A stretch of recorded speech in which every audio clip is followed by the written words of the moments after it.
Hi, I'm Greg Soul, and welcome to Why Am I, a podcast where I have conversations with interesting folks and try and trace a path to where they find themselves today.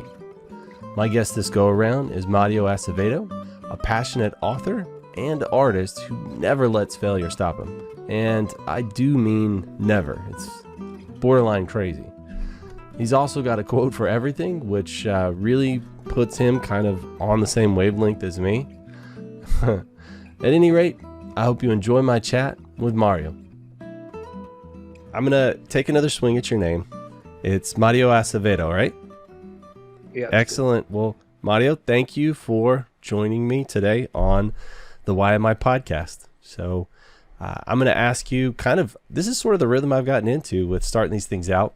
You and I are at the grocery store. There's a backup. The credit card machine's broken, right? So we're sitting there. We're having a conversation. I tell you who I am and what I do for a living. And now it's your turn to reciprocate. And what do you say? Who are you? Who am I? Yeah. Right. It's always curious because, somebody will say, well, I'm a bank manager. And then it's your turn to say, because people generally identify themselves through their occupation. I'm just curious, like, when you say, this is who I am, who is it that you tell people you are? Well, okay. Let's talk about me. We're only talking about you. This is all about you. So, I'm a writer. I'm a professional writer. That's what pays my bills. And I am a writing instructor. And also a visual artist. To think of myself in terms of writing, novelist, ghostwriter. I like writing. It used to be called urban fantasy. I don't know what it's called anymore. But it's still fantasy, vampires, things like that. Some science fiction, and getting into horror. And I dabble, and I want to dabble with more commitment to crime fiction. Crime fiction. Well, man, that's a lot to unpack all there, right there. You said visual artist. Why preface it with visual? Because I paint. Yeah. As opposed to being a sound artist like a singer, which I'm not. Graphic artist implies somebody different, more to me anyway, to an illustrator, somebody who's very competent with digital media, for example, which I'm not.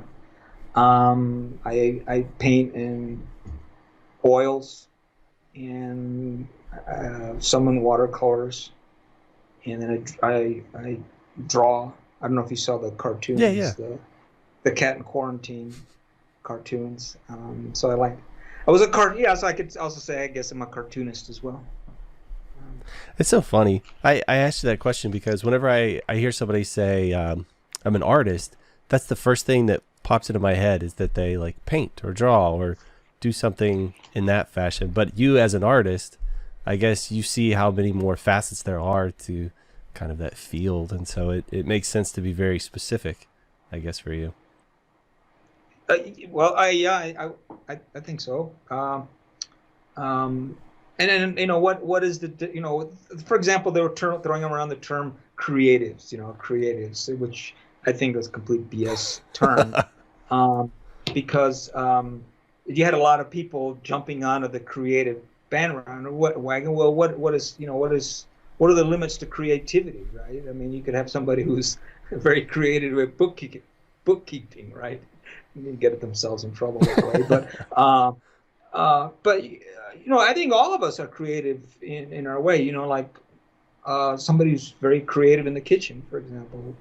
I think would see them as somewhat pretentious if they called themselves a culinary artist, unless they were famous, and just say chef, right? Yeah. I mean, if somebody's a chef, you just kind of implies that they're very creative in the kitchen, that they just do different kinds of things. That goes with the name there. Somebody who says that they're an illustrator, then they would imply that they're creative in that regard. There are people who are mechanics who are also very creative because, there's the part about fixing the car, and making it run right. But then there's the other part about customizing cars, right? And mixing things and putting different kinds of engines in cars and things like that. I live next to our neighbor who his job was he would recycle jet engines, and he would drag race pickup trucks, and he would mount jet engines on the back. And that was how he made his living. That's wild. And like, who knew, right? I mean, like, who knew? And I go, where do you get these jet engines? And I go, oh, the Air Force and the Navy, they surplus these things. And I just go and he works in his garage in his house is where he does this stuff. He doesn't fire him up there, Yeah. but because of noise. But there's a lot of creativity in that regard. Gardeners, very creative. Regard. So to me, the idea of being creative is very wide. But then I think when we're talking to people, and like you said, if somebody says they're an artist, then that I think we tend to think of like a visual, or like a painter, a visual artist, a painter. If somebody's a sculptor, they're an artist, but then they would identify themselves as a sculptor. Yeah, fair enough. A poet, identify themselves that way. A musician. Right, you had Prince, who for a while took the name as the artist. Remember that? But if somebody is to say as an artist, and then they say, "Well, I'm a musical artist," then in your head, well, you're a musician. Yeah, right? yeah. Right? So that's how it goes. Right? And if I was to say as a painter, then you might think, well, you look at me, you're a Mexican. You might, hey, how much to paint my house, right? So you have to be careful that way. You said a creative. Have you ever had anybody introduce themselves and describe themselves as, "Oh, I'm a creative"? Have you ever actually had to? Because that sounds super pretentious. Like, I can't imagine somebody saying, "Oh, I'm a creative. That's what I do." Actually, I have not. Okay. But I've had other people, for example, generally people from bureaucrats or something. Oh, we need to get these creatives together. Oh, I gotcha. And these people. But I've never heard anybody consider themselves. And I came up on a list one time as one of the 100 creatives. I think they used the term. They didn't use the term creator. They used the term one of the 100 creatives of Denver. Well, they say, okay, I'll own that, because they were lumping me with a bunch of other. That sounds cool. Artists, and that was kind of cool in that way, and they were not, they were they meant it to draw attention to me and hopefully what I was adding to the local cultural landscape. But it gets kind of broad, what that is. For example, I think they introduced one of the directors of the ballet as a creative, and I'm like, well, to me, that's more of an administrator, I think. But So that's interesting. So we're talking a little bit about your art. And you said you're a visual artist and you paint. You talked about oils. Am I crazy, or earlier in your career were you doing some watercolors and stuff like that? Yeah, actually, I started doing watercolors, and I used to think I was pretty good at it, actually, But what happened was it's a matter of logistics. If you got ready for a show and you had a watercolor painting that if you wanted to sell it get a good price, you have to frame it and mat it and all that. And so a painting you could probably spend and I used to do it at home to save cost. So it probably cost me $100 to mat and frame it. And a very basic, just so it looks presentable. So if you have 10 pieces for a show, that's $1,000. Yeah, just basic matte framing and for a show. But if you don't matte and frame the watercolor, then you're not going to get any decent price for it, right? You just put it in a sleeve and it's in the bin, and people, pay you $50, $75 for it. Or if you matte and frame it, you'll get several $100 for it. That's just the way it is in people's mind, is that they expect a watercolor to be matte and framed. Whereas an oil painting, or even a water or an acrylic painting, if you just have the canvas itself, you can ask, whatever you want for it, and it's up to the person to frame it if they want. So that's why I got away from doing the watercolors. That's interesting. So presentation has so much to Right. do with how people perceive the value of that piece of art. It's just how you're presenting it to them. That's exactly right. Just like we were talking about meals, right? The presentation of the meal, Yeah. right? Here's a plate at a diner, is $10. That same plate, all gussied up at a restaurant, $100. Well, what do they say? You eat with your eyes first. So I guess if a meal looks more appetizing, looks more inviting, Oh, that. Oh, yeah, absolutely, absolutely. Yeah. I guess it's the same sort of thing with. Though I am not a painter by any stretch of the imagination. I went to one of those little classes where you sit and you paint a vista or whatever it happens to be, and that was a lot of fun. So I only have a little bit of experience with oils, but I'm assuming, because like looking at the mediums, watching people paint, watercolor looks so much less forgiving than oil. Is that sort of the case? What would you say as far as that goes? Well, yeah, because you can just paint over oils. Yeah, that's what I was thinking. If I and screwed up in the class, I could just go back over it. But with watercolor, you don't really have that as an option, right? No, no, generally not. Yeah, you're kind of committed, and you have to I think you have to do a lot more planning with watercolors, and you tend to layer paints on top of each other, washes, um, and watercolor is a very transparent medium. If it's opaque, then it's a gouache. It has a certain, I forgot what the substance in it that gives it that opacity. So you can paint with gouache. I don't know if you remember, if you're a kid, maybe painting with tempera paint. Oh, I have no Very idea. very heavy. Okay, probably in a craft class or Yeah, something. you have to talk to me like I'm Close. 5 when it comes to this stuff. Okay, well, gouache is opaque watercolor, and you can mix that, and that can be a little bit more forgiving than watercolor. And then some people can be real snobs about watercolor in that you can't use white paint, so you have to plan ahead, Oh. and you have to mask. For example, the white in the painting is the paper, so you have to mask that. You have some kind of a rubber, or you paint around it in that regard. And in fact, there's some competitions that won't allow you to use white paint. Um, Everything has to be those transparent washes, which gives watercolor its luminosity. Hmm. Do you still do any watercolor at all, or are you pretty much all oils now? But pretty much all oils, because I'm doing larger pieces, and I do have my watercolors, and they kind of call to me, come on, play with us. I haven't, though, because I just know that it's people just think that you just slop the paint on with watercolor, but no, for me anyway, it's very time intensive. So how is it that you started out doing the hard thing and then like migrating to the easy? What was it that got you started with watercolors to begin with? Oh, because they're less expensive. Oh, You get the little hobby yeah. set, and play with that.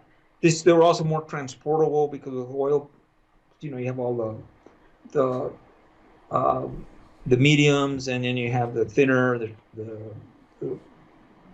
the petroleum product or whatever you have to use. So it's not very conducive to move around. Hmm. Uh, so traveling watercolor is just a little bit more convenient to move You said though to take. watercolors were calling to you. What is it you miss about it? Well, yeah, that transparent, the luminosity, the ability, the fact that they tend to look a little bit more spontaneous Huh. than oil paintings. For me, anyways, it's technique, but for me, watercolors tend to look more spontaneous. Even though you already said that it takes more planning and more work, it looks It's more yeah, spontaneous. it's planned spontaneity, right? Planned spontaneity. That's interesting. That's quite an interesting juxtaposition right there. It is. It is. I don't think I'm ever going to be able to look at watercolor the same from now on. Planned spontaneity. I'm writing that one down. I like that. All right. So earlier you mentioned, I don't even know if it was in this, but you mentioned you were born in El Paso. Correct. How did you end up in El Paso? So that's Texas. That's like way east or west Texas. Well, Yeah. it's far west. Yeah. I of mean, you're New York. basically in the desert out there. How'd you end up in El Paso? Correct. Well, I was born there. That's how I ended up. So the question should be, how did my parents? How did your parents end up in El Paso? So my dad was born there too, so that's how he ended up. My mother immigrated. My mom was, uh, uh, the term today is undocumented worker. Back then, wetback. That's what she was. I mean, my family were very proud of her wetback heritage, and because that's how we came over from Mexico. My grandfather came over as a young. He's 14 years old when he came from Mexico to El Paso and settled down. And then my mother, I think the year was 1953 when she jumped the barbed wire fence from Juarez into El Paso. She told me she went to there was a club in downtown El Paso called the Frog Club. And there was a place to go meet a lot of American GIs, and my mom would go, and if they went over the bridge, they'd get hassled, but if they would just kind of around the bridge, and she'd tell me that the women would take off their nylon so they wouldn't snag them on the barbed wire fence when they came over. And then she said that the first time she jumped the fence, because she always heard that there was money in the U.S., and she jumped the fence and she looked and there was $1 bill on the ground. She goes, it's true. The money just lies on the ground. So and then my dad was stationed at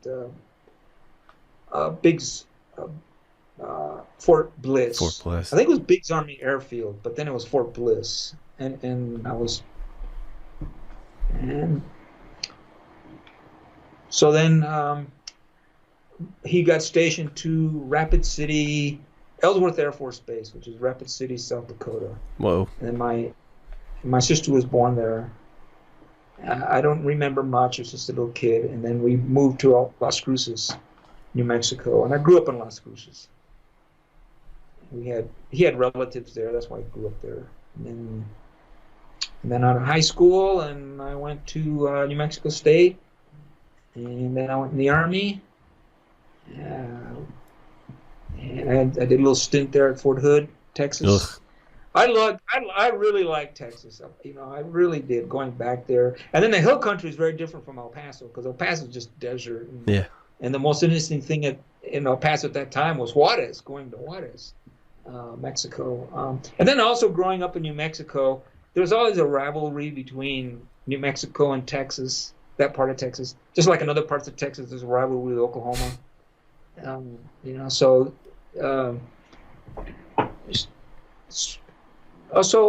then I was in the Army there at Fort Hood. I spent a lot of time in Austin, which I really liked.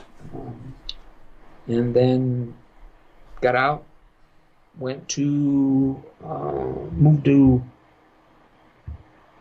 when I left Fort Hood, I went to Fort Rucker, Alabama. And then from Fort Rucker, I got out of the Army, and I went back to Texas, and I lived in Louisville, Flower Mound area, just north of Dallas. And again, I liked it a lot. And then that's when I got serious about my artwork. And I remember I entered a watercolor painting at my first competition in Plano, Texas, the Plano Art Fair, and I won first prize and a $500 check. And I thought to myself, "Oh, this is easy."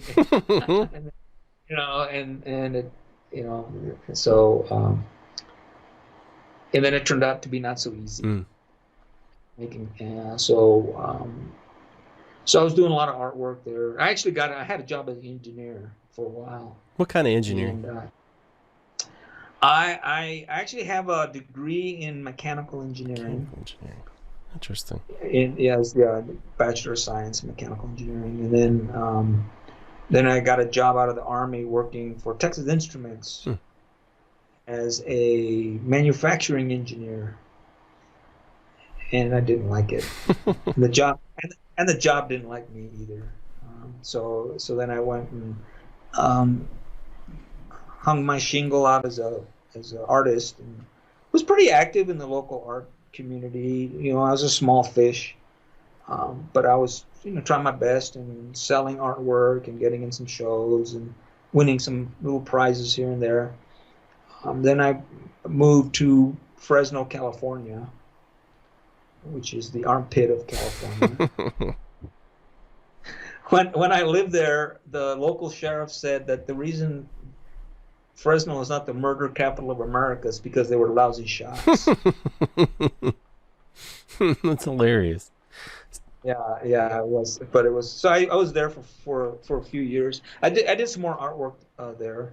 I moved because my wife at the time, we had relatives and she wanted to open a business, so I'm like okay, and I did artwork there. I was involved. There was a place called Arte Americas, and I was their artist in residence for them. Yeah, I did. And then Desert Storm happened, and I got called up by the Army, and I went overseas as a soldier artist for the Army, and I did artwork, watercolors for the Army. Man, you are moving awfully fast in all this.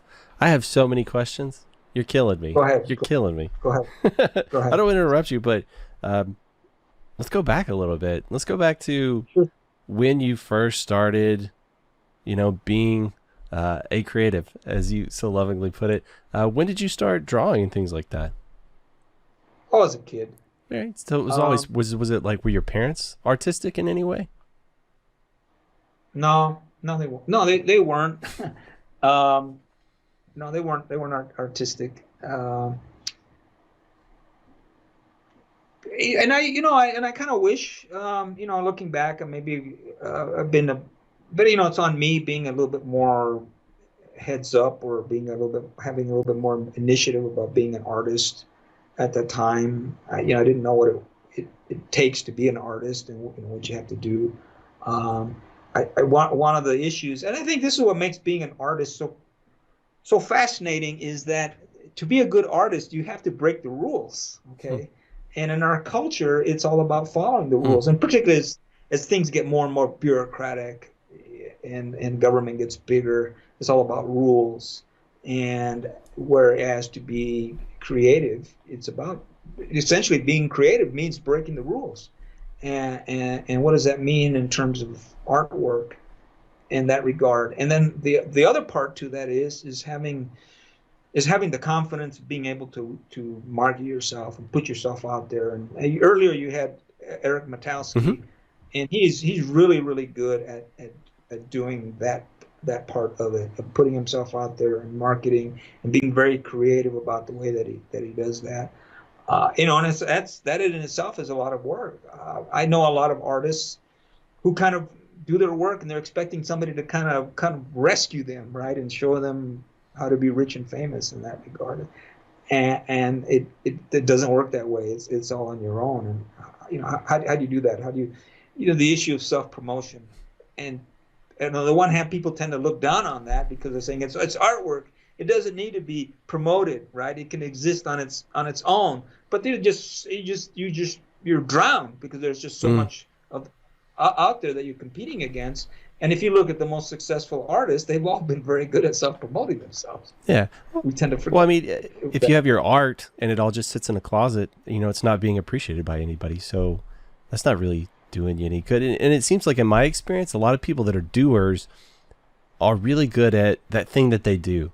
But the other aspects, it's either uncomfortable or they're just not really good at it, right? And if it's something that you're uncomfortable with, you're probably not going to put as much time and energy into doing that. And like you're talking about, the promotion, the business side, I guess, of being an artist. And that's, from most of the artistic folks I've talked to, that's the hardest part of the entire process for them. It's not having an inspiration or actually, spending hours and hours toiling away at their art. It's the business side, right? That seems to fumble. That's correct. Same thing with writing. That part of it. The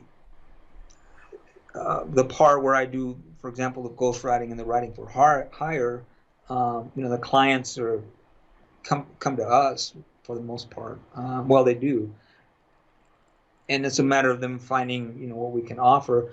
But the work that I do for myself, the creative, well, obviously creative, but the novels and things like that, even when they do get picked up by a big publisher, they just kind of throw it on you to promote it somehow, and you learn very quickly what doesn't work, and it's harder to find out what really does work, other than just hammering your head out there all the time and making yourself presentable and making yourself available. So that's so that's that part of the promotional part. And they would tell us, you go to these conferences, you go to workshops about making a living in the artist, and they tell you half of your effort is going to be marketing yourself and promoting yourself. Having websites, different kinds of giveaway promotions, attending conferences. I hate to use the word branding yourself, but that's what you have to do. I am wholeheartedly on board with that. Yeah. So something that screamed at me is that a minute ago you were talking about being an artist means breaking the rules, and you're so true with that, or being successful means breaking. So I was thinking about all of the people we celebrate in society. They're rule breakers, but they all broke the rules in the right way, right? Like in this socially acceptable way, at least. Some of them, though, I guess, it's like all of the Elon Musks and stuff like that, right? They may not be great people, but they've done a good job at breaking the rules, right? Not following the normal patterns and things like that, and becoming amazingly successful. And, we all celebrate them for that and various things like that. But you've got an interesting career of being, so you were in the Army, right? Correct. And you've done something that's on my bucket list. You've got a Wikipedia article about you. So in there, it was saying that you flew attack helicopters. Correct. You did paratrooper, infantry officer. So you've done a lot of things that generally they encourage you not to break the rules, to very much follow the rules. So how do you juxtapose, that part of your life where, you're very encouraged to follow the rules, with switching over to the art part where you're saying that to really be successful, you have to break the rules. You can't listen to anybody else. So how do those two sides of your brain kind of coincide there? How do they cohabitate? Well, one of the things, obviously, like, for example, in flying, there's a lot of rules in flying, and if you break the rules, you die. Yeah, fair enough. Right? The mechanic. You hope the mechanic follows all the rules as he's working, and you learn that when people break the rules is when they get in trouble flying. But I have to say, as an officer, particularly an officer in the United States military, they actually encourage you to be innovative and don't let the bureaucracy get in the way of what you have to do. Because if you do that, the bureaucracy always has obstacles, red tape, as it were. So all the successful officers that I knew, that I admired, were able to work around that to do some very interesting things, being innovative, within that realm. And when you start doing, for example, combat operations, there's a lot of opportunity there to be very innovative in ways, because in the military, and it's been a while, but I think they had like the 9 fundamentals of war that we had to memorize, and firepower and communication. And the most important one, which gives you the overwhelming advantage every time, is the element of surprise. Just think about that. So that's why, we're fighting, we're very technologically savvy, and we're fighting this guerrilla army. They maintain the initiative because of the element of surprise. So they're always calling the shots, right? And then we respond, and then they melt away into the desert and into the jungle. So the element of surprise, depends on you being creative. Because if you do it once, and the enemy's savvy to it, right? So there's that aspect of it in the military. But yeah, for the rest of that part, that's one of the things I didn't like about being an engineer. It was not as stimulating to me in the creative sense that I wanted it, that I thought it would be. So I found the job kind of dull, actually, and it really. And I had some friends of mine who stayed in that profession and did very well, but they just looked at it differently than I did. So I'm not saying that, the way I looked at it or the way they looked at it was wrong, because to them, they were able to use this creative part of their brain to get ahead. But the creative part of me did not see those venues in that particular profession. I just saw the world in a different way. So in the art part, some of the artists that I really admired growing up were the airbrush artists of the late 70s and the 80s. One of those guy, Peter Lloyd is one of them. You ever see he did the painting. If you ever see the cover to, I think it's Crossing the Atlantic, by, oh gosh, I'm spacing his name. Is the musician. So that painting, if you ever see the album, it's an amazing piece of work. And what happened is that the Peter Lloyd, who was an airbrush artist in Los Angeles, and they were doing a lot of album covers and things, he got a call and said, "Look, this artist that we have is not working out, and we need you to do this cover." And he's like, "Wow, okay, sure, I'm honored to do that." And they said, "We need it tomorrow morning." and I am like, but he came from the school of these airbrush artists these guys were machines, and they were machines not just in their output, in the quantity of output, but these guys are just like, they defined what airbrush art is. Wow. And remains today. Because the airbrush art kind of reached its zenith before World War II, and then it became kind of dated, and then these guys took it up, and just went many different ways and really established it. So anything that you see today that is airbrushed art is just derivative of what those guys have done. And but what was impressed me, particularly when I learned about these guys, is their work ethic. And they said the only excuse not to turn a work on deadline is that you fell dead. Right? So so that's how these guys were. So that's the other part of being an artist, and I think to be a good artist is this idea of being professional, of doing your best work, of answering the call, the daily call, not just waiting for the muse, putting yourself out there and showing up, doing the work. Right. Treat it like a job, right? You have to get in there, you put in the hours. Yeah, you have to do that. And I was listening to Eric Matowski talking about this, is that particularly for a job like a visual artist, and then you have the responsibilities, and then you have your pressures to pay the bills and to live a good life, how do you balance that?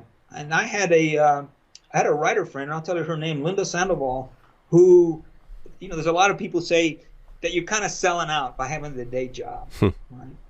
And she says, no, you have to see that as the kind of freedom that it gives you. So sure, it's the day job and it's getting you money and it's paying the bills, but it doesn't mean that you're chained there.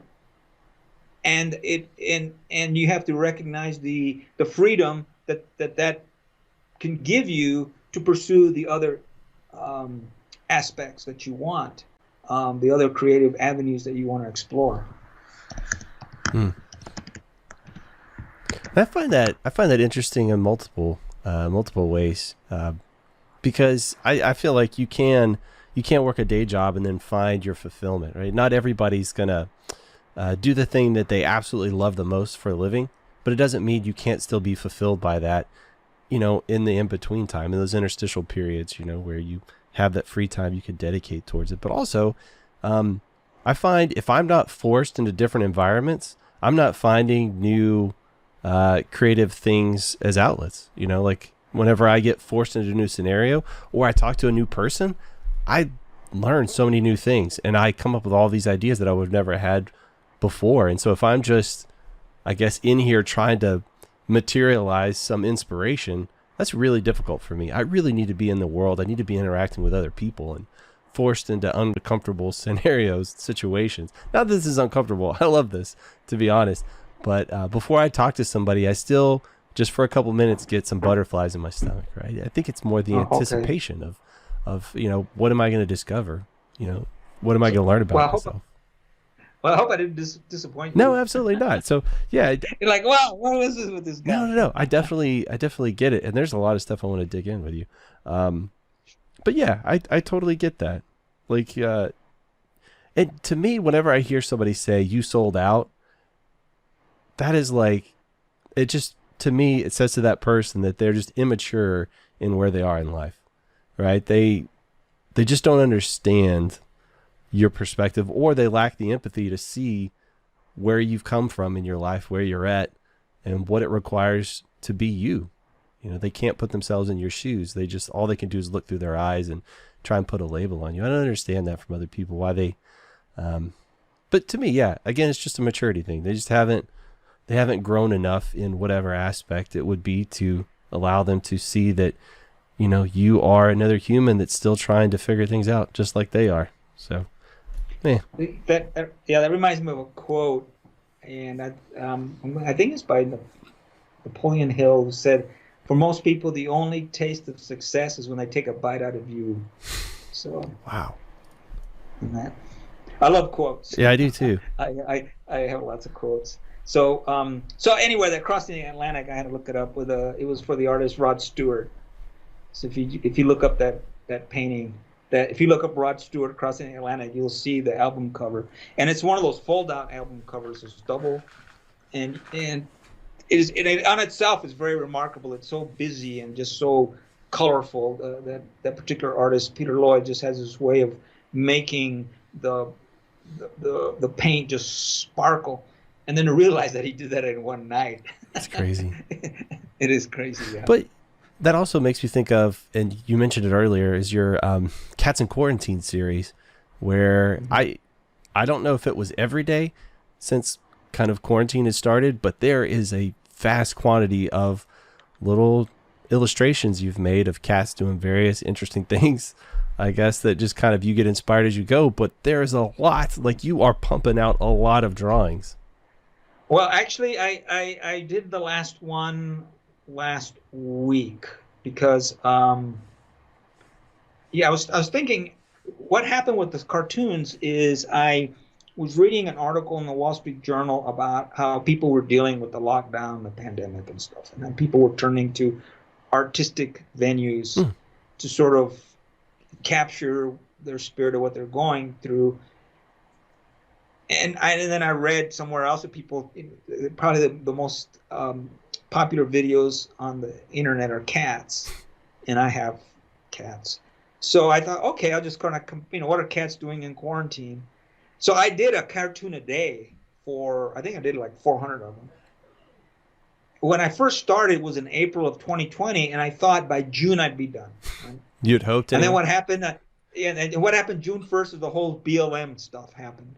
So I have some cartoons about the cats in quarantine and riots and dealing with that. And then I hit the 1 year mark in April. And then after that, I thought, okay. And then Memorial Day, anyway, here in Denver, it's pretty much, I mean, you have the holdouts, people wearing masks as they're driving their car and stuff, but pretty much everywhere else, people just don't have masks. Sometimes in a restaurant or things like that, or in a bookstore, they all have masks. But other than that, parties, barbecues, and all that. And I'm like, well, the quarantine's pretty much over. Yeah. So the next thing is I'm going to put a book together called the Best of Cats in Quarantine, and hopefully I'm meeting with a guy next week. We're going to be talking about the production and everything. So probably maybe by August it'll be available, and I'll be happy to send you a copy. I'd love to see it when it's ready. I mean, I looked through a bunch of them, but you know what? Some of them I couldn't understand what was going on, and that occurred to me that this is probably one of the most interesting ways I've ever seen of somebody journaling, like a daily journal, because you're going to be able to look back at each one of these, and you're instantly going to know what you were doing, what you were thinking, how you were feeling when you're doing that. But you're doing it through illustrations. It just, for some reason, that's never occurred to me, and I was just thinking how special, because if you have a journal, somebody's going to be able to read it and understand what you were thinking. But these, it's almost like a secret code, right? A secret language, and they can kind of interpret it to mean what they want, And I thought that was a really unique way of going about it. I'm sure that's probably not what you had in mind when you first started, but looking at it, in hindsight, I think that's fascinating. Well, actually, the book is going to be called Cats in Quarantine, a memoir. So That's awesome. That's going to be my memoir. And I thought some of the more esoteric of the cartoons people wouldn't get, and people would get them. They were like, "Oh yeah, I know exactly what that one is," and some of them were just really silly, and people loved them. There's one where the cat is facing down a mouse, and the mouse is dressed in a karate gi, and he's doing the crane stance from From Karate Kid. kind of Karate Kid, and the cat's looking at him, and you know what's going to Yeah. happen. I mean, this mouse can pretend he can do all he wants, but that cat is just going to squash him and eat him. And sometimes, the cartoons went all over. Sometimes they were kind of cute, and sometimes they got dark. There was one where the guy's gonna, I don't know if you saw that one, where he has the guillotine, and he has bowling pins set down, and he's got another cat, and he's going to use his head to play bowling with him. And so that was dark. I had some other darker ones, and I had a lot of fun with the stuff with the riots. One of my favorite ones is there's chaos, there's riots, there's cops beating people, there's tear gas, there's guys lobbing Molotov cocktails, and there's this cat with the little pizza hat, and he's running through this chaos with a pizza, trying to do, he's trying, all he wants to do is deliver this pizza because he's got to pay the bills, right? So I thought that was kind of a juxtaposition within the chaos. There's still people trying to make money, or do what they or just trying to survive, just trying to survive, right? Yeah. So that's interesting. I love it. I think it was such a cool outlet, but just the idea that it's the same kind of thought. I guess it's the same thing you admire in those airbrush artists, is that you set a goal for yourself and you're attaining it, and you put your head down and you crank it out one after another. It also makes me wonder, when you first start something like that, it probably, I don't know, you probably had a few ideas that would pop in your head, but I bet at some point you kind of started looking at the world differently, and kind of sort of expectantly in all the experiences around you, waiting for the next Cats in Quarantine idea to sort of spark. Did your kind of way of looking at the world sort of shift a little bit when you were always looking for new sources of inspiration? Yeah, exactly. When I first started, I had probably maybe 2 weeks worth, 14 cartoons readily that came to mind. Yeah. And there were times where I would sit down at my little drafting table, and I had no idea what I was going to draw. So I would start. Sometimes I would have an idea, like I would walk my dog before I would go, and I'd try to be very open. And some of the most random stuff would just come to mind. Like probably one of the really ones that people liked, which was the cats facing off raccoons, like from the movie West Side Story. So it's just crazy. They're doing that whole thing with their snapping their fingers, and there's the weird dancing on top of the trash cans and the dumpsters.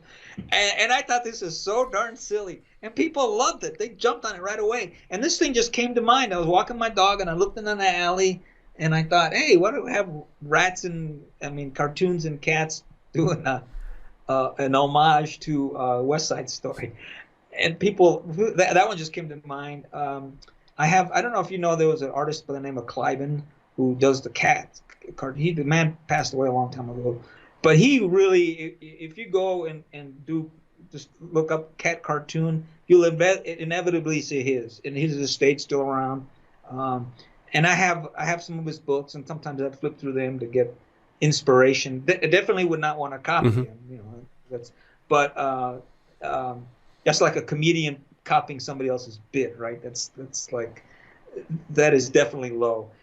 So I would never do that. And in fact, sometimes I would draw and I would stop myself. I'm like, oh, I think this is too much like a cartoon I saw of Cliven's. So I wouldn't do that one. But I just kind of prime the pump, as it were. Sometimes just oddball places on YouTube, just spur something to mind. So I have no idea where some of the ideas came from, but they would just. But sometimes I'd sit down and I could crank out a cartoon in about 15 minutes, and sometimes I'd be down there for 2 hours and just sort of killing trees, going through different drafts of.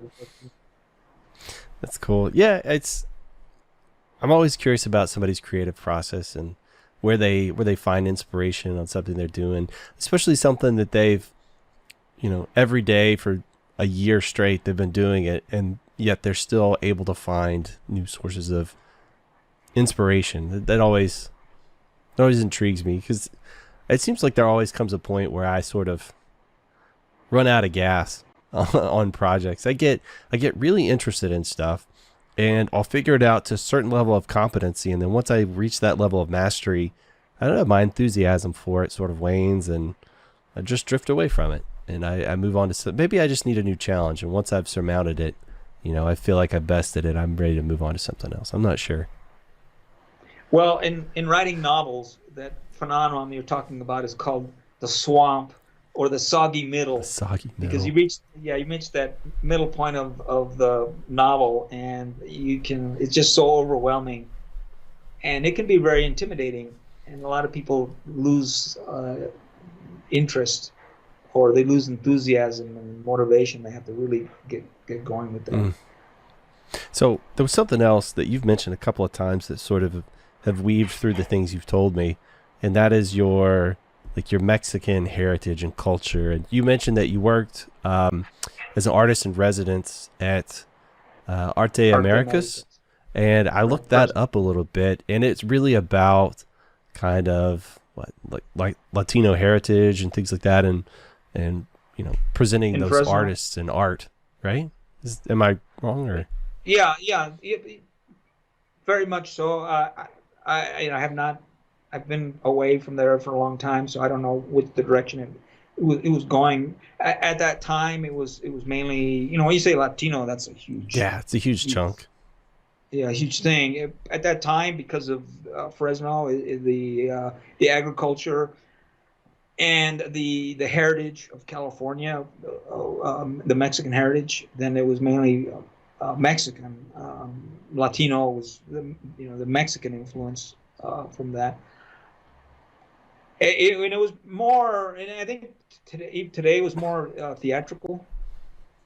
They kind of do that kind of presentation, um, and some visual artists, but it was primarily like theater, plays.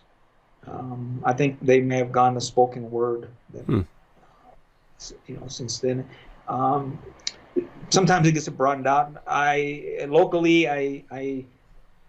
volunteer like I used to. There's Su Teatro, which is different because they are definitely, Su Teatro means says your theater, so they are definitely almost exclusively in theatrical presentations, either plays or music. They have music festivals and that.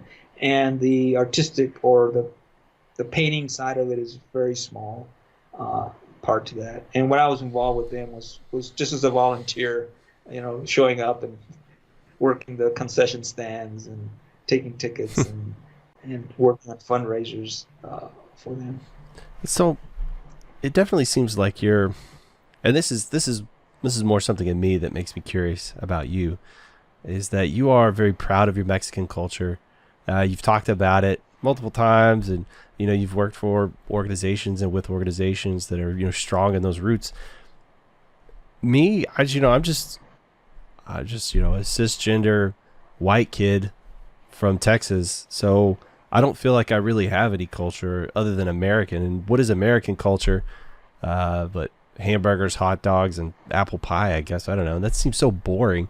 So when I see somebody who's like so connected to their cultural roots, it's always curious. It's like, what is it about that draws you in, as opposed to just saying, "Yeah, I'm just a milk toast American like me over here." Like, what's different about you that makes you like so strong in that?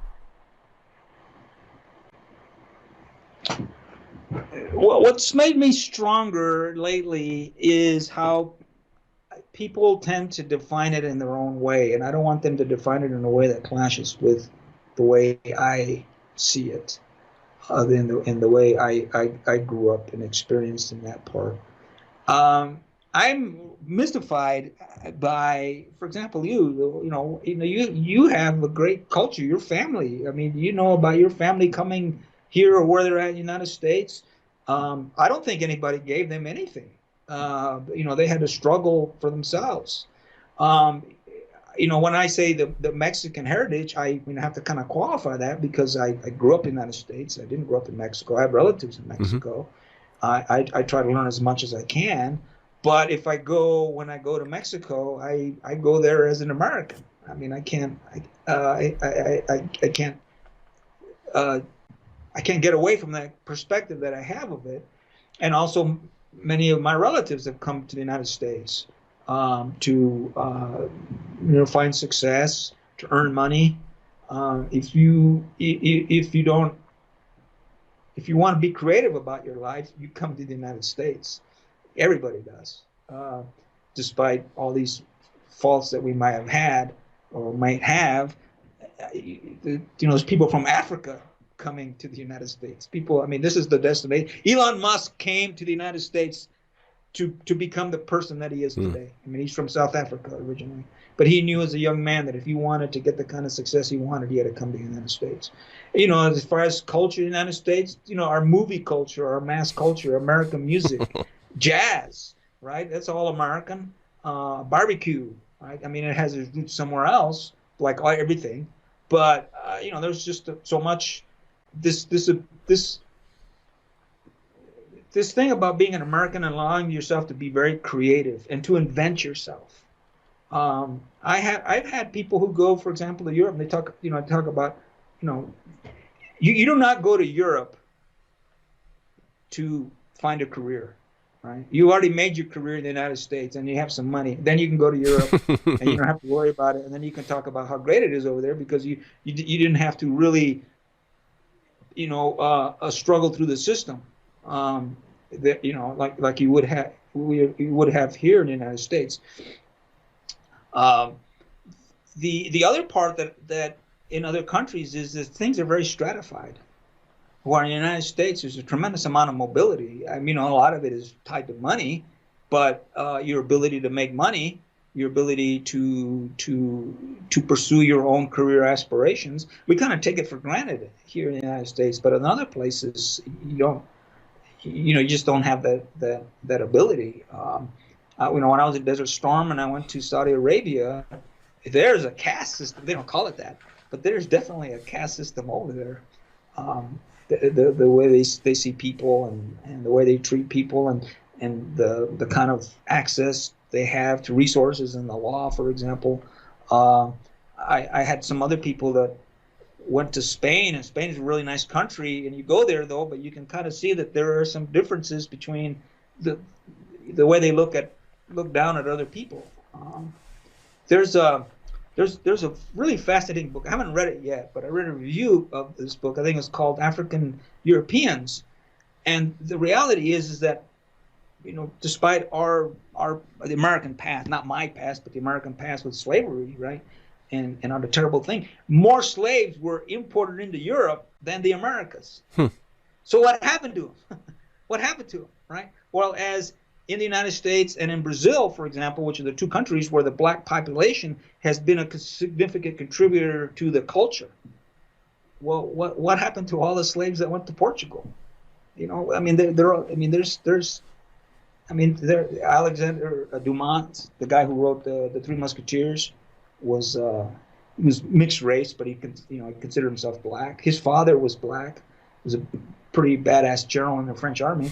But those are very few and far between of the experiences that we see. Every once in a while in Shakespeare, and then you have Othello, and you read Othello. Shakespeare, despite being this white guy, was very well attuned to the idea of race and cultural identity. So where did he pick that up? Well, obviously there had to be black people around that made him very aware of that. So what happened to them, right? What happened to them? This is just something I'm thinking about in my head. Trying to sort that all out. Now, as for me, the Mexican heritage, there's a lot of Mexicans here who, like in Texas and in California or New Mexico and Arizona, who were there where the United States, when the border shifted on them, right? after the Mexican-American War, and they were no longer part of Mexico, and now they were part of the United States, and a lot of them lost property and status. But for me, my family, we came from Mexico, so we, like I say, we are the proud wetbacks. We crossed as undocumented into this country, and they came to get a better life. And I remember as a boy growing up, our relatives coming north, and it was all on the down low because we knew they were undocumented coming in. They'd stay with us. I mean, there was just something that we did. They'd come in and for a while and find work and move on and in that regard. So that and so the part of it is why I keep bringing that up is, like I mentioned, is that so like for somebody, and this is kind of maybe a fault of mine. Somebody say, "Oh, there's this guy doing this Latino performance about something," and they invite me, and I won't go because I say, "What is this guy going to tell me that I have not experienced myself?" Right?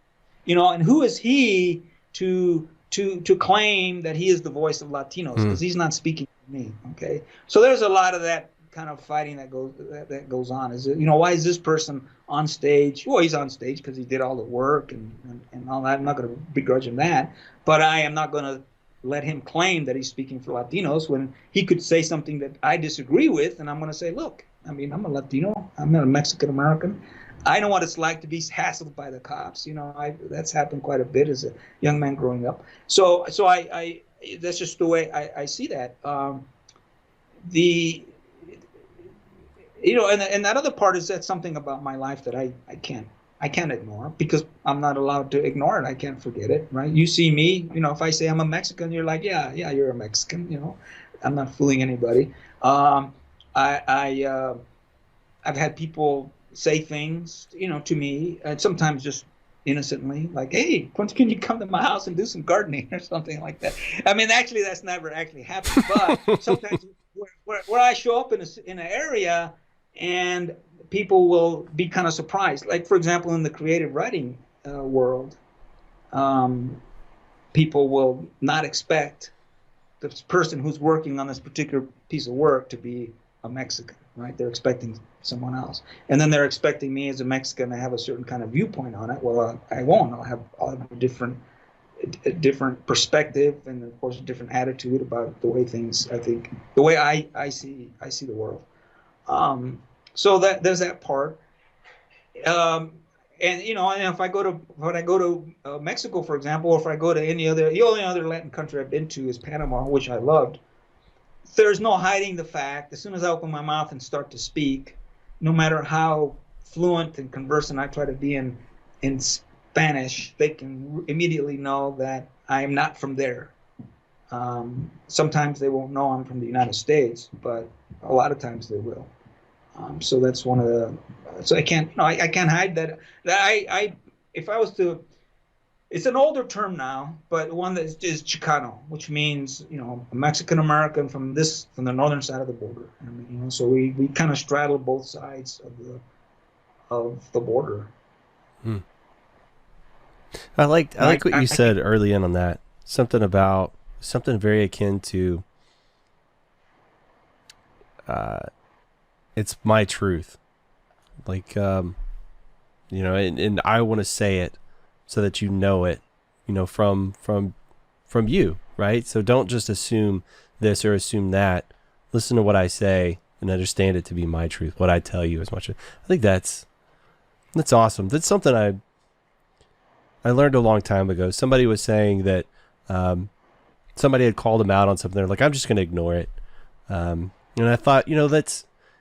If it's out there and you don't acknowledge it and tell your truth, they're going to make up what your truth is for you. So you're the only one that can do that for yourself. So you kind of have to just own it, find your voice, and put it out there. I think that's all. And then the idea of somebody else doesn't necessarily represent me, right? You might be from the same place as me. You might sound like me or look like me, but you have no understanding of what my experiences are. I love that. I love the idea of that, is that just stay open to this is a human right? That has all these experiences and this stuff inside their life that you know nothing about. I love that. So one of the things that I do in my writing, that my personal writing, is that my protagonist is always Latino or Latina, usually Mexican American. It doesn't matter what like. I had one story, a science fiction horror story, where the protagonist was a colonel astronaut surgeon, but she definitely, her last name was Nunez, so it's very definitely a Latina, and so I'm very deliberate about that, because that's not what you expect. But I said, why not, right? Why not? I was a pilot in the Army, and I knew a lot of guys, Latin Puerto Ricans even, that were fellow attack helicopter pilots. So so why not have that? So for me, it's not diversity for example, diversity's sake. It's just to say, well, I want somebody like from my heritage to be included. And that doesn't necessarily mean they're the good ones. So one, I will have them as the bad guys all the time, right? As bank robbers, as kind of just low life kind of guys. I won't hesitate to make sure that the protagonist is a Chicano, but as long as the individual comes across as authentic. So in that other story, that horror story about the astronaut surgeon, she makes it a point that she is this colonel in the Air Force as an astronaut surgeon. I mean, she delineates that. She puts her boundaries all around her, and not realizing she's walking into a trap. that doesn't work well. It seems like a lot of women, though, like to that point, a lot of women in powerful positions that are predominantly male-held positions, they have to be very, very upfront about that stuff. They have to be very, strong and strict with their emotions and stuff. They're not allowed the grace that some of us guys are in those scenarios. So I think that's very true to life. A woman in that position that would have to be that person, be that strong individual.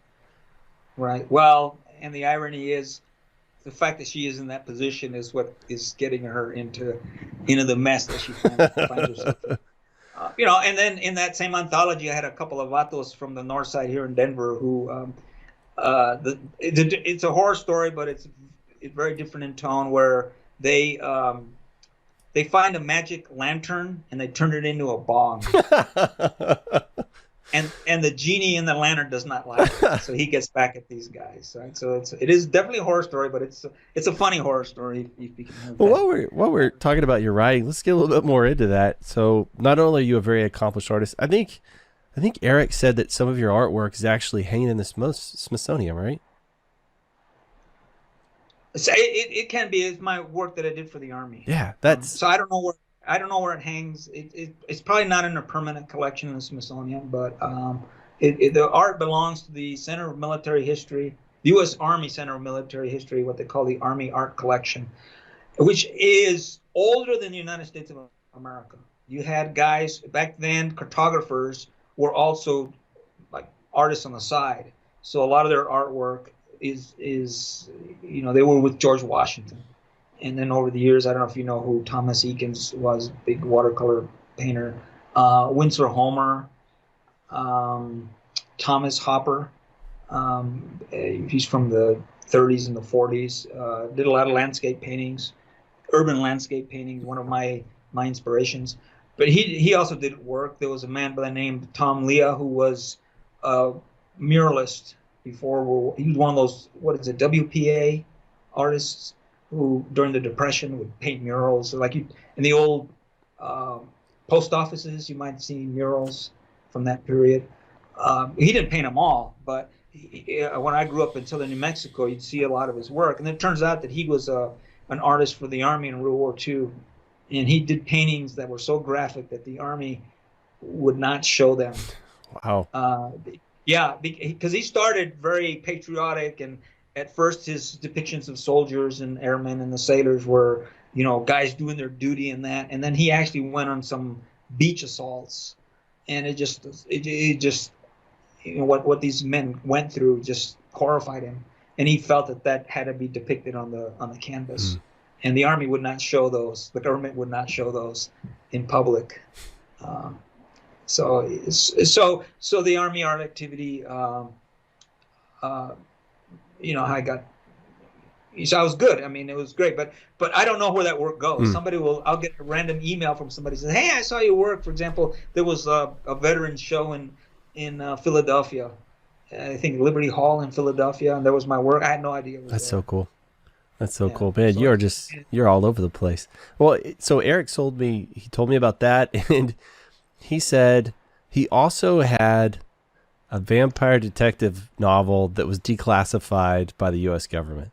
I was like, what does that even mean? I was like, there are so many ways I could interpret that, but I didn't want to dig into it because I wanted to hear you sort of explain some of that stuff. Well, when I got first interested in starting to write serious, I was probably 1986 or something like that, and I didn't know what I was doing, but I was still writing, and I'd get through a novel. And it'd take me about 2 years, and I'd send it out and then get rejected. And I just kept going at it. And what happened is that what I thought I wanted to write changed. Because at first I wanted to write very literary novels that that explained the world, right? That kind of a thing. And those they were so boring that I'd fall asleep reading the draft. I'd finish this thing, I'd go back to read it, and I'd fall asleep my own work. So I finally figured out that I thought, why don't I write what I like to read, which makes it pretty obvious. But so I started gravitating more to writing like men's action thrillers. And I finally wrote one, which was my 6th manuscript, that I thought for sure was going to get me published. And nothing happened with it. And I got so dejected by it. I said, the hell with it. I'm going to write the most ridiculous story I can think of, which is a vampire detective investigates an outbreak of nymphomania at a nuclear weapons camp. And sure enough, I wrote it and I pitched it that way. And an agent said, oh, that sounds different. And he gave me his card. And then he decided to represent me. But what happened is that I actually, at the time, which is what brought me to Colorado, was I was working at Rocky Flats, which was a nuclear weapons. It's since been closed. But they were in the process of decommissioning it when I got here. But I still had to get a clearance and all that. So I remember went to a briefing, and they told us, if you ever write anything about Rocky Flats, because you've worked here, if you write anything about Rocky Flats, you have to submit it for a what they call a declassification review. And I'm like, okay, I put that in my head. So after I went, and this agent decided to represent that work, called The Nymphos of Rocky Flats. I thought of this, and I told him, I said, I all of a sudden think about this briefing that I went to, and I think I have to resubmit this for review. So I contacted the Department of Energy. It's called Document Control in Germantown, Pennsylvania, I think. And I called him up, and I said, look, I have this manuscript, and I remember this briefing, and I kind of gave him a broad outline of the book that involves nymphomaniacs and a vampire detective and even some aliens, and I was going, and I said, do I really have to turn this in? And they go, yes, because you might have inadvertently said something. Right. And so I'm like, okay. So I sent him the manuscript, and then I called my agent at the time, and I said, look, and they told me 2 weeks, and he goes, it's not going to take 2 weeks, it's going to take him 3 months. So he had to delay everything. So he was in the process of circulating the manuscript around publishers to get it published, and now he has to pull it out because if somebody bites on it, he doesn't want to turn around and tell them, well, you got to wait. Right? So sure enough, 3 months passes, and I hadn't heard from Document Control, and I called them, and I said, what's up with my manuscript? And they go, what manuscript? Ugh. So I said, aha, I have a receipt here that it was delivered on such and such a date, and it was signed by this and such person. This is your job, document control. Right? So the guy goes, well, hold on a minute. And he puts it down, and he goes, oh, we'll send it to you right away. I'm like, you just told me you didn't have it. So they sent it to me, and sure enough, it's stamped. And there was nothing, so it was declassified. There was nothing. So it was classified, declassified, or unclassified. It's the government for you, right? So I was talking about it with the agent. And I said, well, the old cliche, let's turn lemons into Mm-hmm. lemonade or into lemon drop martinis. So I said, let's put that out there and say this is the first, and so as far as we know, only vampire novel that has had to be reviewed and declassified by the federal government. So we ran with that, and that's true. That's true. And in the frontispiece, which is the first pages of the manuscript, is the letter from the Department of Energy that gives them their blessing that I can declassify it. And then there's the declassification stamp that we pulled out of the manuscript that's on the first page of the manuscript. So I can say that I have props in that regard. And I often thought that, and I didn't, and I actually, when I worked at Rocky Flats, I actually went out of my way, not even though I had what they call a Q clearance, to not know anything. Okay, I said I don't want to know what I don't need to know. So I deliberately just averted my eyes and just made sure I wasn't curious about anything. So I actually had no exposure to classified information when I was there. So, but it would have been very interesting if I would have put something in the book and they would have redacted it with these big black lines, and people would have said, "What is it that the government doesn't want us to know about vampires?" But I was not that forward thinking on it. That's awesome. So that's a hell of a story. So you said that was your 7th manuscript? That was my 7th manuscript. Yes. So you said you started in 1986 with the first one.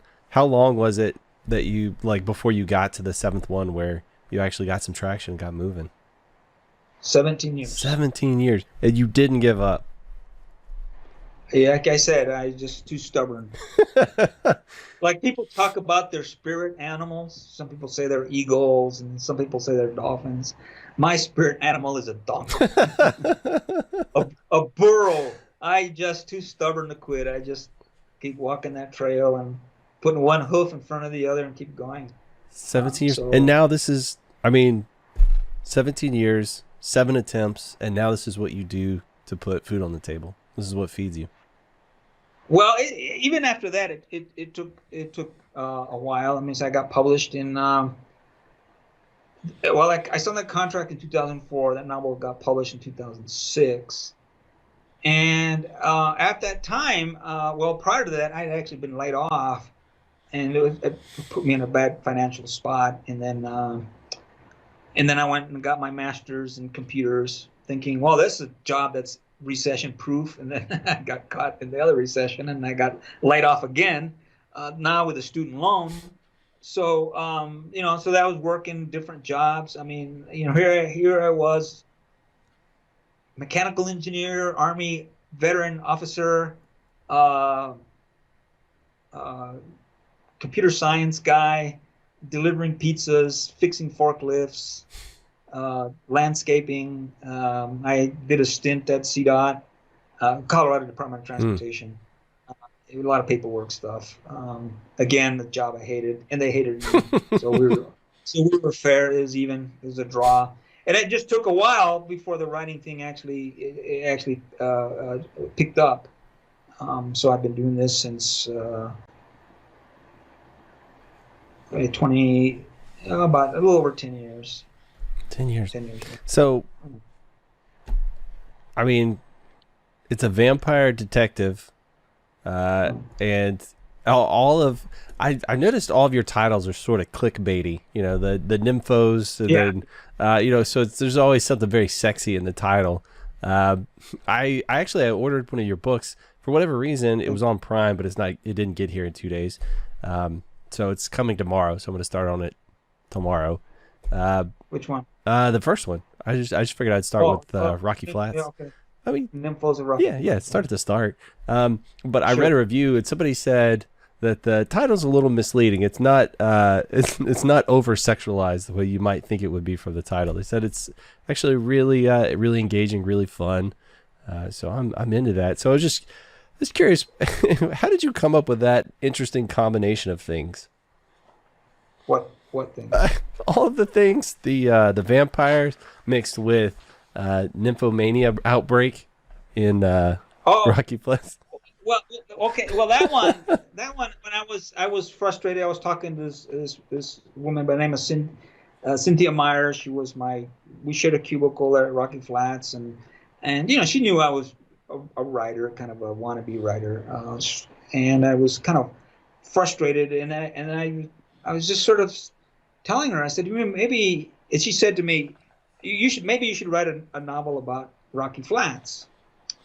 And I thought, well, how about, I said, okay, how about I write a novel about an outbreak of nymphomania at Rocky Flats? And then she told me, that's already happened. So she was giving me all these stories of people who've been caught, doing things at Rocky Flats, right, in the conference room, in the secure area where they have these buildings with the glove boxes, like you've seen in the movies, right, where the guys are reaching in, working the material. Well, those buildings are pressurized, and they're connected with airlocks, which they call plenums. And the buildings are very well monitored with video cameras and stuff, but the plenums are not. So people on the graveyard shift would hook up in the plenums. Later, when the guard force went co-ed, right, it would take you about 45 minutes to do a drive in the perimeter in the vehicle. And then when they went co-ed, all of a sudden it started taking like 2.5 hours. And they had mixed couples in the patrol car. So there was that kind of. And then years later, when the novel first got published, and when they were closing down Rocky Flats, they had a big like a meet and greet at one of the local bars, and there was a lot of people that showed up there. And I go there, and my book was just going to come out, and I was handing out postcards with the book cover, and I was handing them out. Invariably, I give it to a woman, and the woman goes, "The Nymphos of Rocky Flats. Is this about me?" Oh my gosh. So then the titles, when I signed the contract, my agent said, well, the book like this sells as a series, so I got you a contract for 3 books. I'm like, okay. So I talked to the editor, and the editor goes, oh, well, we're putting the contract together, and we need the titles for the other books. So, of course, I had the Nymphos of Rocky Flats, and then the second title just came to the top of my head, X-rated Bloodsuckers. And she goes, okay, I like that one. And then the title for the third book was The Undead Kama Sutra. So, and those titles just sort of popped into my head. And then we have Jailbait Zombie. And then the fifth one is sort of the only G-rated title, which is Werewolf Smackdown. And I was actually going to call it the Werewolf Super Sex Club. But my editor would not. She did not like that title for some reason, and she, I don't know why. So we went round and round and round, and she dug in her heels. She goes, no. So it became Werewolf Smackdown, which is good. That's what it is. And it's like I said, it's my only high school G-rated title. And then I lost my contract with HarperCollins. My contract for the first 5 books was with HarperCollins, which is a big deal, right? I mean, it's a big deal. HarperCollins is probably, I think it's the second largest book publisher in the United States. I think what used to be called Grand Central, I don't know if they still are. It used to be with Time Warner and then Grand Central, and then you have HarperCollins, which is part of News Corp. It's big.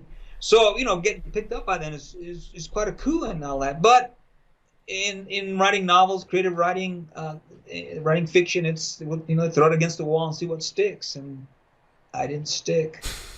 So I got dropped, and it's a business decision. I understand that. But I actually was a little bitter by this, and this is what I talked to other writers about, and that I got really bitter about it because I thought I had tried my absolute best to do what I could to get more success, and it just didn't work out.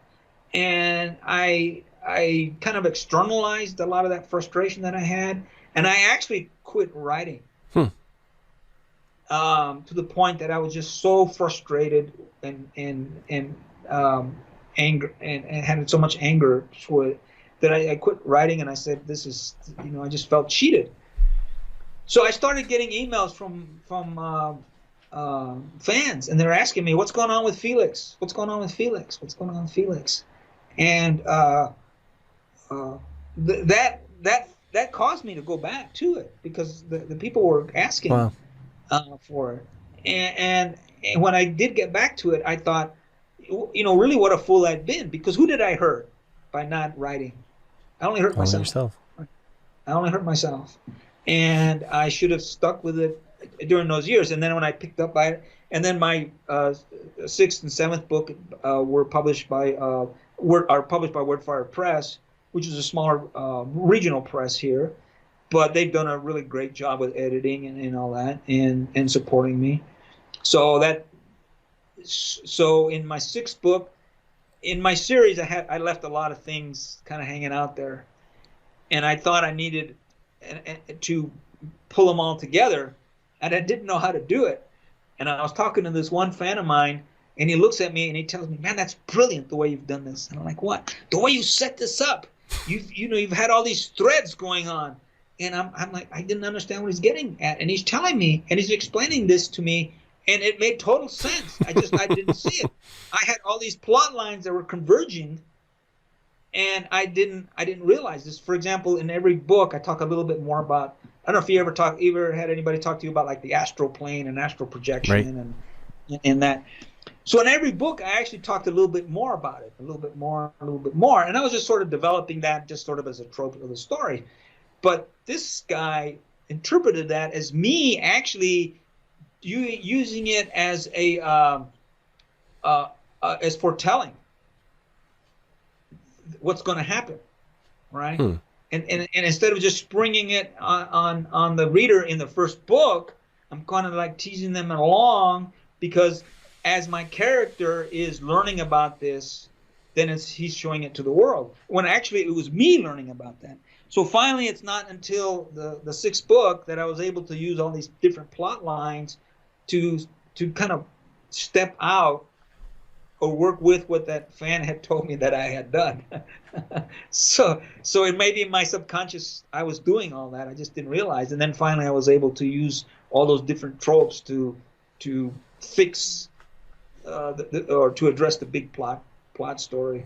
And then the seventh book is I needed to write a steampunk book, so Steampunk Banditos, but I needed to have that little twist, that little spice on the title. And I was looking, and in the Gulf of California, other people might know as the Sea of Cortez, you have Isla Tiburon, which means Shark Island. How can you not have a book about vampires and not include Shark Island? Okay. So I thought, what about Shark Island is attractive to my protagonist? Well, sex slaves. So the book is called The Sex Slaves of Shark Island. So so it's very pulpy, I know that, and I have to say that my books get a little bit more sexual as they go along, and not too much, but I do talk a little bit more as they go. They're definitely not. Even though my X-rated vampires, I had somebody tell me it's not X-rated, it's R-rated, but it's not X-rated. It's just the title. It's just the title. That's interesting. So what's it like when you first start writing a book? Like, just before you start, is it a little bit difficult to get yourself motivated to get in front of the keyboard and start typing? Or is it at this point, is it so like old hat that you just pick up and start going? You still have to motivate yourself to do that stuff? That is one of the tricky questions, and in fact, one of my favorite quotes is from Leonardo da Vinci, who said, "It's always hardest at the beginning." So here's this guy that we acknowledge as one of the great and most prolific geniuses of all time. And even he had to motivate himself at the beginning of the day, right? So that is something that, and why is this? Why does it? And I can tell you exactly what it is, but it is something that happens to us, and I think it's part of this creative avenue that we get into, where it is a little bit intimidating to get there, and we start getting into something that's intimidating. Our lizard brain reacts to it, and it starts looking for excuses, not not to do that. But once we do get into that process, then we kind of unlock that, and we start doing the work. Just take that first step. And it's kind of cheesy to say it, the Nike thing, just do it. The other way is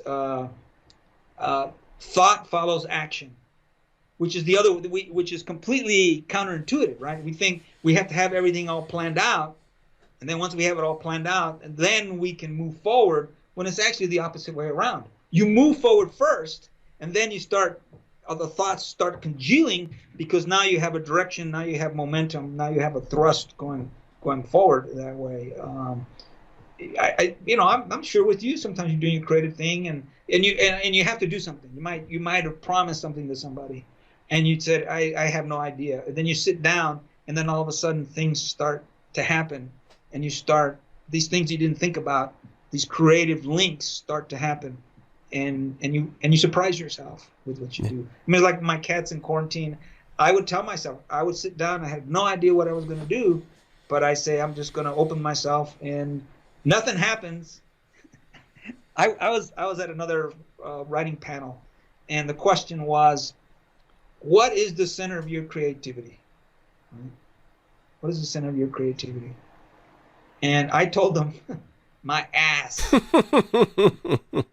And the reason my ass is the center of creativity is because nothing happens until I plant my ass in the chair. Okay, and that's what I meant. Plant my ass in the chair and get to work, because other than that, it's just ideas, right? And put ideas into form and give that form some function. It's not going to happen unless you do work. So that's what I tell them. Yeah, I mean, for me, it's remove distractions and start. Just start. That's right. That's start. Doesn't matter if it's not going to be amazing the very first second you start going it. I never understand any of it. And honestly, that's the way how I learn, is I do it all the ways I can do it wrong. And then eventually I do it some way that works. And it's like, oh, okay, now I did it. So I just need to start. Well, that's in writing. There's this saying which goes, give yourself permission to write crap. So that first draft that you do is just fertilizer. Okay. Just fertilizer. I like that. Right. But another writer told me, you're looking at that backwards. That first draft is the universe talking to you. Okay.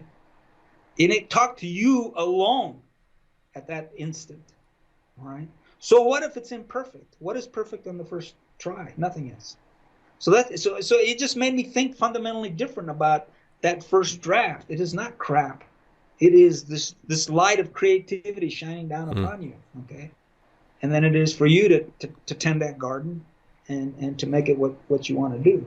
So I thought that was a kind of a remarkable way of looking at that whole aspect of creativity, and what is inspiration? Where does it come from? And it's made me think a little bit differently about religion, in that what is creativity come from? And like I said, inspiration is the universe talking to you. Well, what part of the universe? Why is it talking to us and not to cows, not to monkeys, right? Because we are part of the divine. We're imperfect creatures for sure, but we are receptive to that, and that is what draws it. There's this book by a man named Steve Pressfield called The War of Art, and I really recommend that book to you. And he talks a lot about motivation. And the first part of the book is very nuts and bolts about it, sitting down, doing the work, being professional about it. But then he talks about, he kind of gets into the metaphysical part about, well, what is inspiration, right? And then he talks about this idea of resistance, and it's our brain always making excuses for itself, right? And a lot of these distractions that you talked about, those are your distractions, and so you have the power of pushing them away, okay, and doing your work. So that is that resistance part. But what's the flip side of the resistance? Well, he calls them the angels, right? And the angels are the ones that are bringing the inspiration to you, which is a more powerful force than resistance, if you think about it. Because if the angels were not more powerful than resistance, nothing would get done. Everything that you have around you is somebody overcoming resistance, right?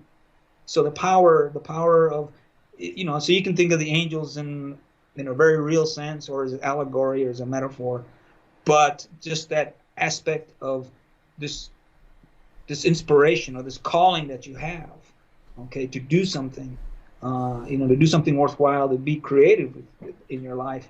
That only comes to you alone, and that is the universe kind of pulling you forward, telling you, you are more than what you were 5 minutes ago. You can do something. And there we go. So that's wise words spoken from a guy who likes to drink Manhattan. I like it. So Thank you. Let me ask you something about the process. So whether it's at the very beginning, somewhere in the middle, the completion, what's your favorite feeling along that entire process of writing a novel? Like in my head, I'm thinking, is it coming up with the initial idea, or you're somewhere along the way and you come up with this amazing idea and just you get so excited to type that out, or is it when you complete it and you have somebody reading like a draft and they're like, this is amazing, or is it the feedback from the fans, or is it just the sheer relief of having it all done at the end? I mean, what's your favorite feeling, throughout that entire process? Do you think you have one even? Well, I have different feelings that I draw upon and sustain myself. One of them is during the process is recognizing this work, but then finding a passage that I'm like, wow, I kind of surprised myself. I'm like, wow, this is really good. Which is not to say that I'm a great writer or anything, but I have to say this is good writing right here. And then to hear other people reflect on that is good encouragement. I mean, I'm human. I need that pat in the back. So I like that part. It makes me feel that yes, I am a professional writer. That what I've done reflects years of hard work and study. And the other thing that I do is when I write a novel and writing on that first draft and writing the end. At the end when I'm done, and I write that, even though that probably will not appear in print, just the fact that I wrote the end in all caps, and this is the end of the first draft. There's still a lot more work, but I have achieved that part, and I now have forced myself to kind of revel in that moment when I write the end at the completion of the first draft. It's just a little bit of a celebration. That you have so many people say, hey, one day I want to write a book, right? I mean, so many people say that, and they don't. And then so many people along the way write 1 book, 2 books. I mean, nobody has to justify themselves to me, but then they just kind of stop. And here I am kind of still plodding along, and that writing the end is the end, is the final part for now of a process that took months and months to complete. And what I've created is mine alone. So I just stop and take pride that I did this. It's kind of like climbing a mountain. I don't know if you ever climbed a mountain. No. And you climb a mountain and you get to the top, and there's just this feeling of satisfaction that you climbed the mountain, even though many other people may have climbed this mountain already. This was your effort alone, and it's all because of what you've done. And you just kind of sit on top of the mountain and look at the panorama in front of you and just say, hey, I did it. And then now you got to get down. Now you got to find out how to get down. Yeah, but it's like, it's a milestone. It's a physical representation of an accomplishment you've made. Yeah, I can totally understand that. Something else. Well, you said that you work on electronics, right? I do all kinds of weird stuff. Yeah. So sometimes don't you do something for a client or somebody, a customer, and they wanted something and they kind of left it up to you to do it. And then you come along and you do whatever this device is, and they turn on the switch and they're like, wow, this is awesome. And in your head, you're like, yeah, it is awesome. I mean, you don't want to say, well, I'm like the best electronics technician in the world or engineer, whatever. But in your head, you're like, yeah, I know what I'm doing. Yeah. I know what I'm doing. Well, all the electronic stuff I do is just for me. I'd never sell any of this stuff, but a lot of it is kind of artistic creative. So I do make light suits. They're like these suits that you wear. Oh, for dancers? Yeah, like that kind of thing. Yeah. Oh, wow. So whenever obviously I haven't done it in a long time, but I used to go to like electronic music concerts and stuff, and I'd wear these things, and just the reaction you get is pretty phenomenal. So it's definitely clear and immediate positive response on that stuff. So yeah, I totally understand. And you said something else that really stood out to me.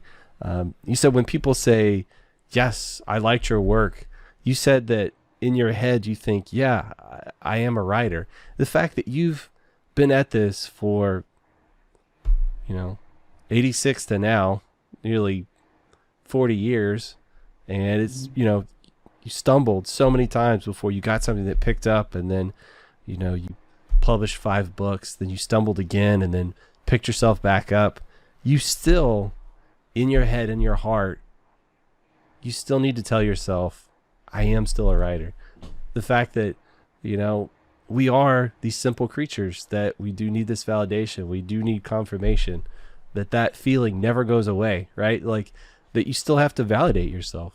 You still have to say, yes, I am doing this thing. Like, that feeling never goes away. And I think a lot of people struggle with that because, they feel like they've never attained, this, whatever it is they're trying to be, when they don't realize that this whole time all along, they already have been that thing, that we still require that somebody that's put so much effort into it, and you still have the same kind of thoughts that I do, and I'm such a scrub at the creative things I do, that gives me a peace, which I didn't realize I was actually looking for. That's awesome that you still look for that. Well, thank you. But one of the things about I hear, and I'm thinking is one of my favorite authors, Carl Hyacin, who writes these very funny novels about Florida.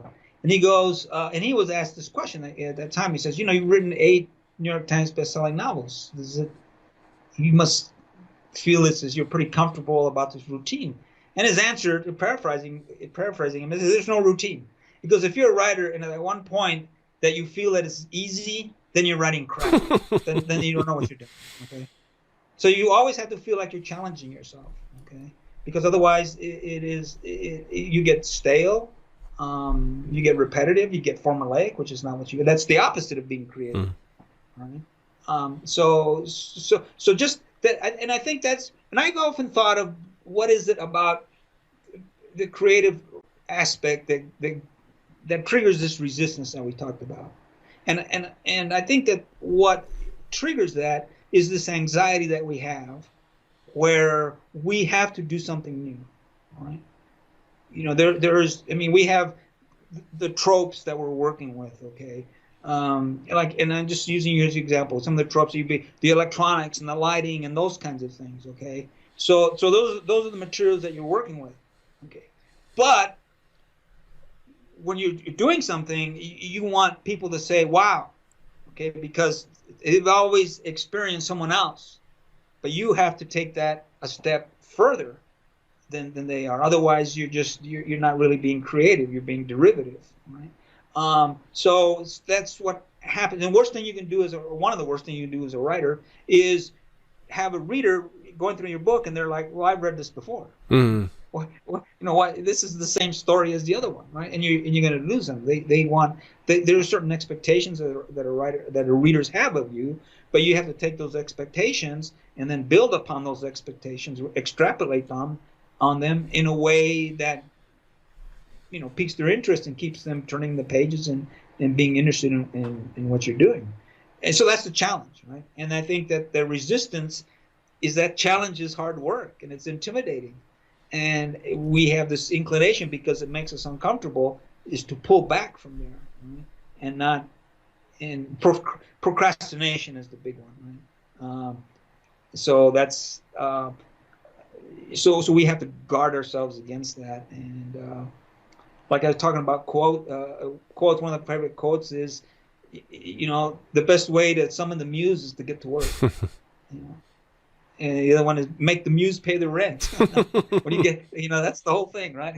If she's going to put these ideas in your head, have her stick around and see them through and make sure that they get put into whatever, product that it is that you do. I love that. Well, I tell you what, Mario, we are at pretty much time. We're actually over time, and I want to be very respectful of your time. You were so generous to give me so much of it today. Oh no, thank you. No, I really appreciate it. This was I'm gonna go back and listen to this. I mean, I'm gonna do that anyway to edit it, but there were a lot of things. I wrote down so many quotes, and I have so many things underlined on my piece of paper here. But if folks wanted to interact with you out on the internet, or if there was a certain resource you wanted to point them towards, where would you prefer them go to find you or interact with you, or whatever that looks like? The place that I'm most active is Facebook. So if you just go Facebook and type in Mario Acevedo, there's probably several of them, but you'll see me. and that's where I'm most often at. I'm not very active on Twitter. Or the only thing I did on Instagram was post the Cats in Quarantine cartoons. So I probably should go back and check, see if anybody sent messages. Also through my website, marioacevedo.com.